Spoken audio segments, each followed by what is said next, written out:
Welcome. In front of me is a ZTE Blade A34, and today I will show you how you can enable power saving mode on this phone.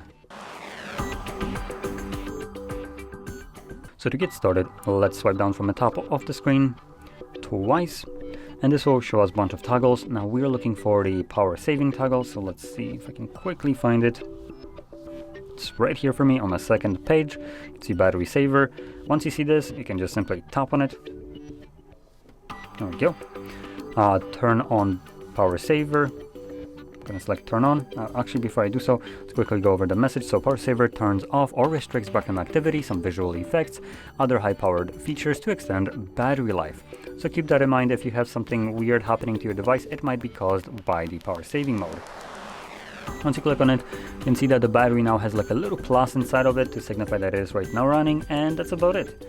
And once you're done with power saving mode, you want to just turn it off, find the toggle, tap on it once more, and obviously you can see the plus is now gone and the power saving mode is now disabled. So if you found this very helpful, don't forget to hit like, subscribe, and thanks for watching.